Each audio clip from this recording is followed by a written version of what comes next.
She was dared to kiss the most serious man in the bar. She did, unaware he was a mafia boss. Before we begin the story, don't forget to subscribe and follow Tender Bonds. Like and share our story.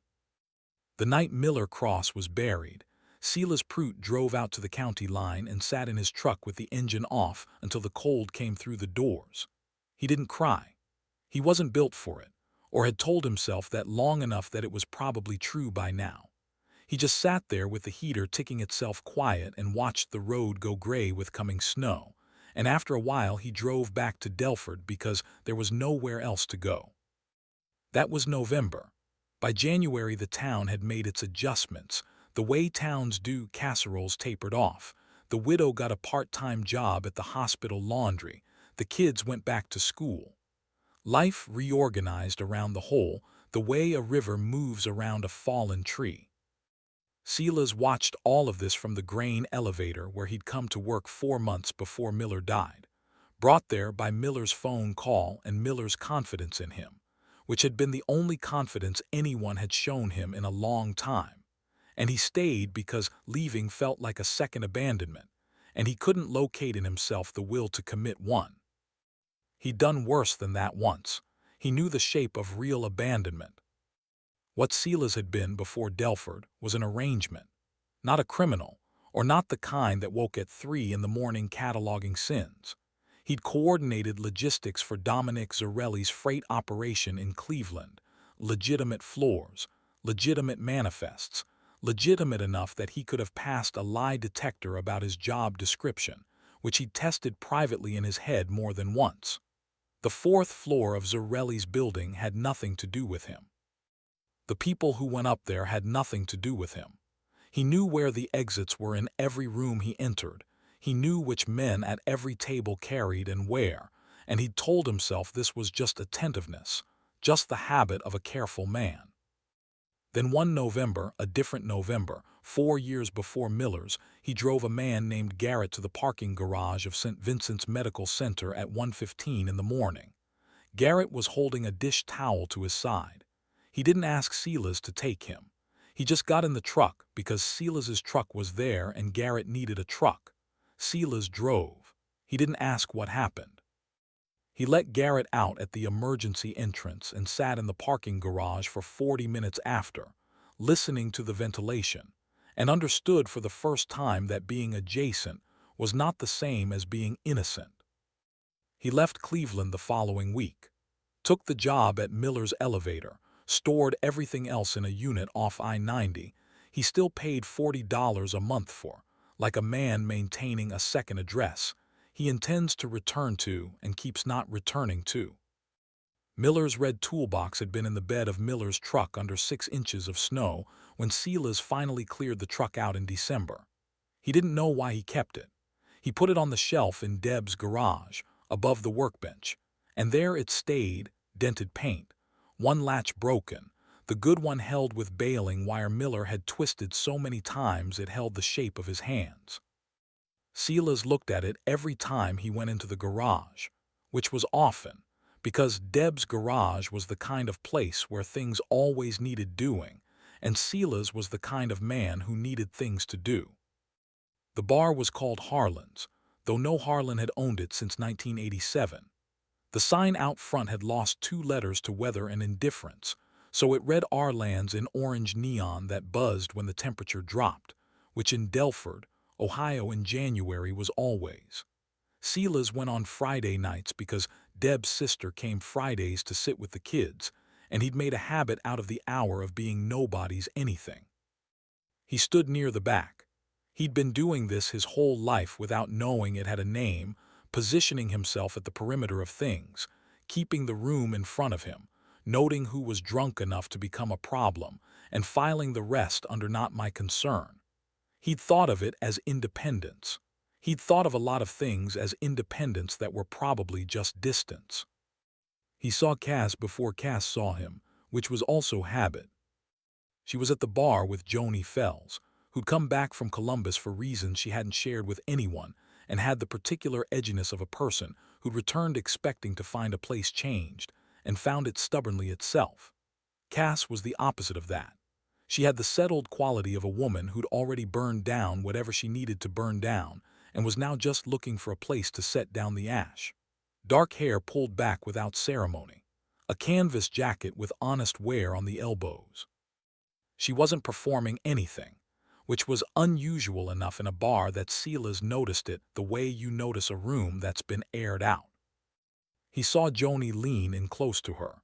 He saw Cass's eyes come up and find him across the room, and he held it, the look, not as a challenge, just as information. She studied him the way you study the foundation of a house you might need to live in. She came across the room without hurry and stopped in front of him, close but not performing closeness. "Joni says you're the most serious man in the bar," she said. "She's probably right. She dared me to kiss you." He didn't move. "You always do what you're dared." "No," she looked at him another moment, "but I was going to come over anyway." She put her hand on the side of his jaw. Her palm was cold from her glass and rough in a way he hadn't expected, a working roughness, not the roughness of neglect, and she tilted up and kissed him. Not a dare kiss, not a performance. It was brief and direct, like a statement that doesn't need footnotes, and when she stepped back her eyes were steady and a little curious, the way you look at something after you've taken a first real taste of it. "I'm Cass," she said. "Silas." She nodded, like she'd known something like that. She went back to the bar. He stayed where he was with his warm beer and tried to remember the last time a person had looked at him like that, with uncomplicated attention, not knowing what he was but willing to find out. He couldn't remember. He wasn't sure it had happened. What he didn't know, and wouldn't know for another 3 weeks, was that Joni had told Cass more than his name. Joni had told her about Miller, had told her about the truck and the ice and the county road, had told her about Silas showing up in November with a wrench and a willingness that nobody had asked for and nobody had refused. Cass had filed this information the way she filed most things, quietly, without announcing that she'd filed it. He ran into her at the quick fill on Route 18 2 weeks later, both of them at the diesel pumps in the gray morning cold. She was filling a black pickup that had been places. He was filling Miller's truck, Deb's truck now, which he drove when his own was in the shop. "You live here," she said across the pumps. "Yeah," he replaced the nozzle. "My aunt's," she said. "I'm staying a while." She paused. "I was a nurse in Columbus. There's a clinic in Millhaven needs someone." "Millhaven's 20 minutes. I know where Millhaven is." He looked at her over the roof of the truck. The morning was the specific gray of Ohio mid-January, the sky sealed over like something deliberate.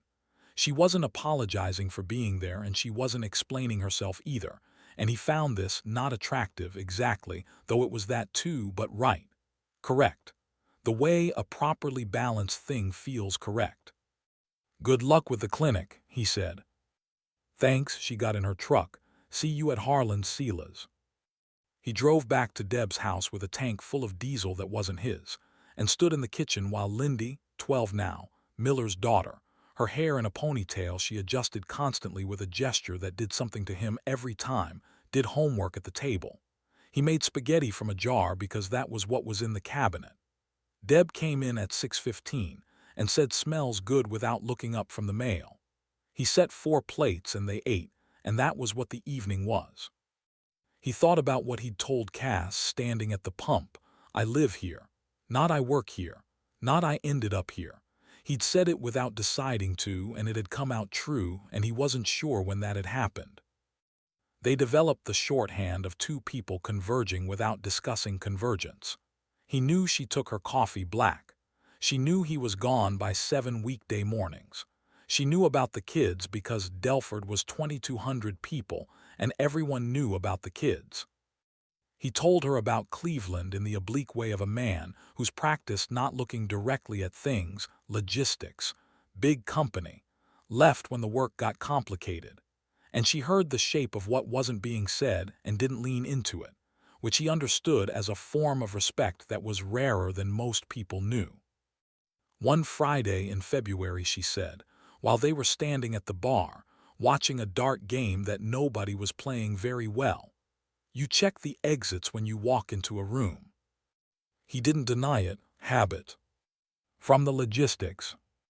He looked at his beer. Some of the logistics, yeah, he paused. I drove a man to the hospital once. He'd been shot. I didn't ask how. He set the bottle down. I wasn't the one who shot him, but I drove him and I didn't ask, and I've been figuring out what that makes me ever since. She was quiet for a moment. Not the silence of someone deciding how alarmed to be, just the silence of someone receiving information. And what does it make you? She said. I don't know, someone who left. Most people don't even do that. He looked at her. She was looking at the dark game, her glass at her lips, and she wasn't making it a bigger thing than he'd offered it, and he understood that she was giving him room to put it back on the shelf or leave it on the bar, whichever he needed. He left it on the bar. It felt lighter there than it had in 5 years in storage. The pipe burst on a Wednesday in late February. Silas got the call from Deb at 6 in the morning, water in the basement, water coming up through the kitchen floor, her voice doing the thing it did when she was managing past the point of managing, and he was there in 11 minutes. He went straight to the basement, shut the water at the main, came back up with wet arms to the elbow, hands gone numb in the way of cold that doesn't just sit on skin but occupies it, and found the kitchen in a state that required triage. Water seeping up through the old linoleum at the base of the cabinet, a dark stain spreading in a slow, patient circle. Deb was on the phone with the school. Trace, 14 now, Miller's son, who had his father's jaw and his father's silence around things that mattered, was standing in the kitchen in his socked feet, looking at the water like if he watched it long enough it might stop out of embarrassment. Then Deb appeared in the doorway from the hall, and her face was different. Lindy's running a fever, she said, 102. She had her coat, her bag. The look she gave Silas existed between them without requiring translation. It had been built slowly over 3 years of small emergencies and covered shifts and evenings when he was simply the person available, which had gradually become the person trusted, which were not the same thing but had apparently become the same thing here. Go, he said. The plumber I called won't come until. I know a plumber, go Deb. She went, the door closed. The house made the sound of a house with water moving through places water shouldn't move. Trace looked at him. Towels, Silas said. Yeah, Trace said, and got them. They laid towels for 20 minutes while Lindy slept in the next room.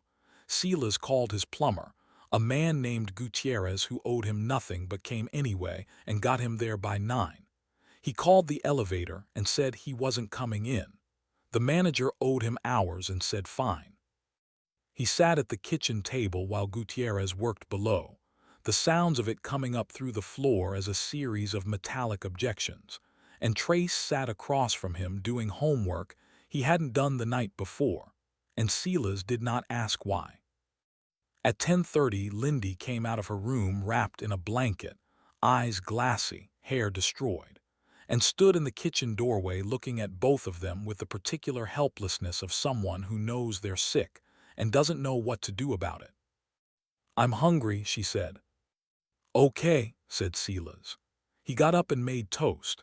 He brought it to her with a glass of water, and she sat at the table and ate it while the plumber worked below, and the water stain on the linoleum sat at the edge of its current territory, having stopped advancing. Trace had gone to his room. Gutierrez's voice came up through the floor, talking to a pipe that was not cooperating. Lindy ate her toast in small pieces, looking at the table. Silas, she said. Yeah. Is it going to be okay? Not exactly a question. He looked at her, the lopsided ponytail, the blanket trailing behind her like a cape she'd outgrow by summer. Something in his chest moved the way ice moves in a thaw.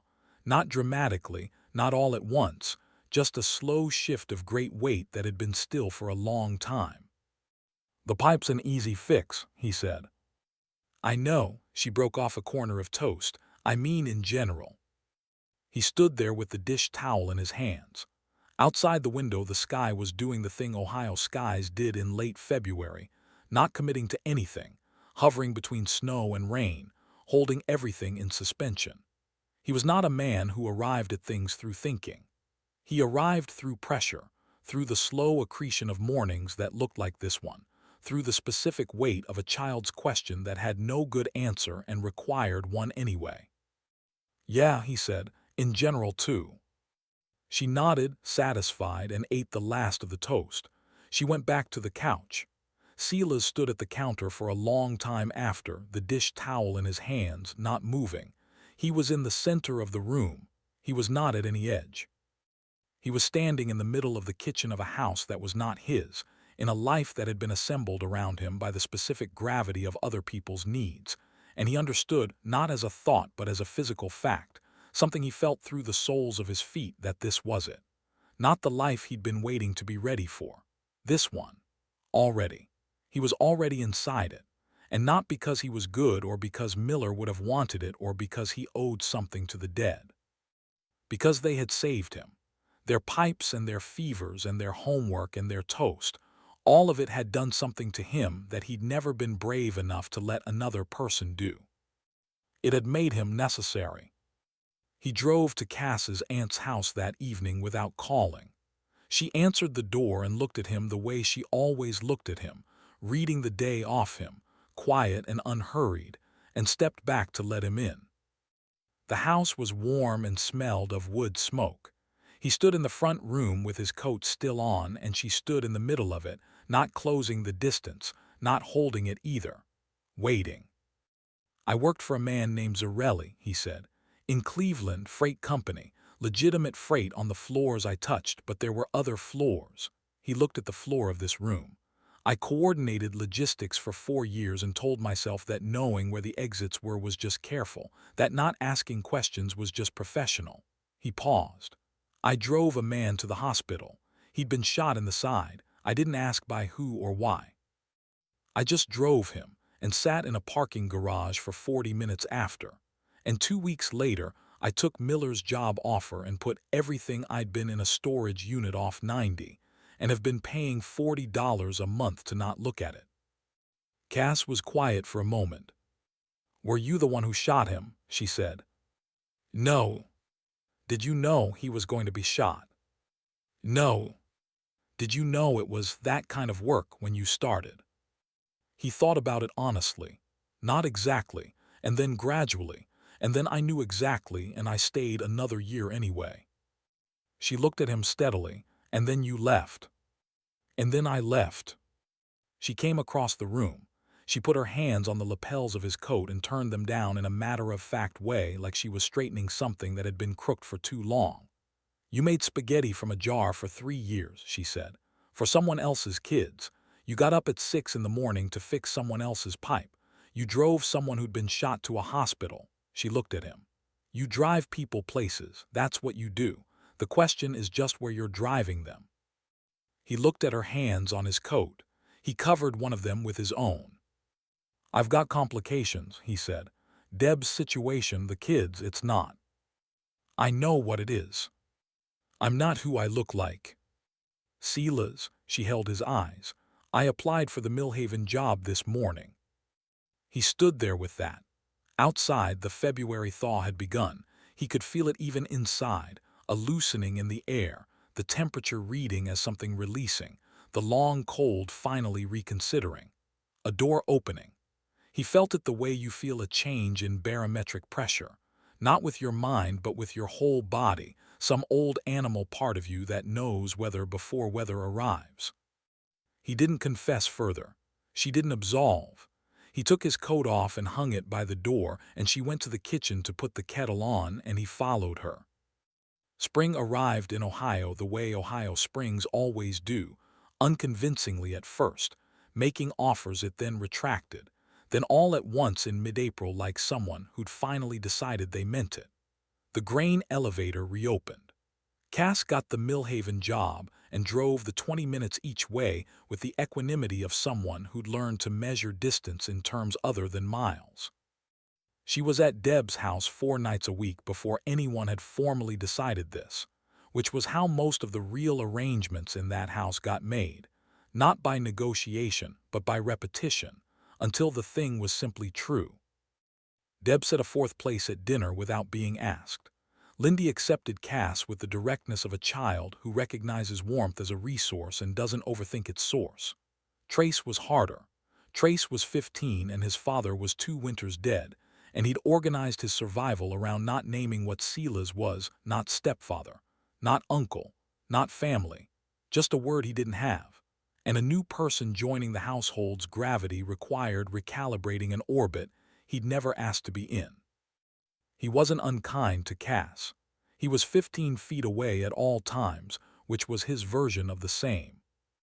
One evening in early May, Silas found him in the garage going through Miller's tools.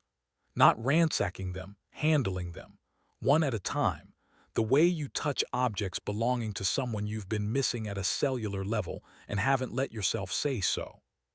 Silas stood in the doorway. "Mom said you might clear some of this out," Trace said, without looking up. He was holding a socket wrench, turning it over.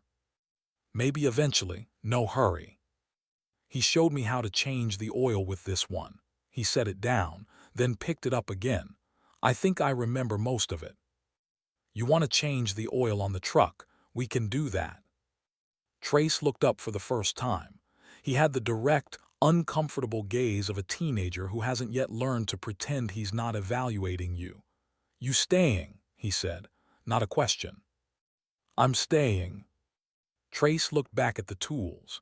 He nodded once, slowly, like something in him was moving into alignment with something in the room, and he put the socket wrench back in its slot and closed the lid of the red toolbox and latched the good latch. Silas stayed in the doorway a moment, then went back inside. In late May, he drove to Cleveland. He paid the bill on the storage unit and went through it for the first time since he'd loaded it. The suit he'd worn to Zarelli's meetings, the files he didn't open, a box of his mother's things that had nothing to do with any of it, that were there because a man in flight doesn't always know which things to leave behind and which to carry. He sorted his mother's things and put them in the truck. He left the rest. On the drive back down 71, the sky was everything a May sky in Ohio could be, oversaturated, a little unreal, the farmland coming in long flat panels and the highway so level you could persuade yourself you saw the earth's curvature. He drove with the window open. Air smelled of diesel and something green and indefinite, the specific smell of a world that had decided to be alive again after a long refusal. He didn't think about Euclid Avenue. He thought about a parking garage and a dish towel, and the decision he'd made in that garage that had led, through a series of steps he hadn't planned and couldn't have predicted, to a kitchen in Delford, Ohio, and spaghetti from a jar, and a girl's question about in general, and a woman who'd taken his coat lapels and straightened them like a person correcting something minor that has been crooked too long. He got home at 4:30. The maple in the backyard was in full leaf now, filtering the late afternoon through green. He went to the garage first, out of habit, stood in the oil and metal smell of the place. Miller's toolbox was on the shelf above the workbench. Silas took it down. He undid the baling wire, Miller's wire, twisted to the shape of Miller's hands and coiled it carefully and set it aside. He opened the box and went through it. There were tools Trace would use, tools nobody would use, tools you kept because the person who used them was gone, and throwing them out felt like a second death. He sorted them. He put the ones worth having in an order that made sense, the kind of order a man makes when he's thinking of someone else using a thing, not himself. He closed the lid. He set the box on the lower shelf below the workbench, at the height a 15-year-old could reach without stretching. He left the baling wire coiled on the upper shelf. He turned off the garage light. Through the back window he could see Cass on the porch in the canvas chair, Lindy beside her reading, the long May light coming through the maple in slow gold columns. He stood at the kitchen sink and washed his hands and dried them on the dish towel, and stood there for a moment watching them without announcing himself. The screen door was between them. He could hear, very faintly, Cass saying something to Lindy and Lindy's response, and then both of them quiet. The tree moved. The light moved with it. He pushed the screen door open and went out.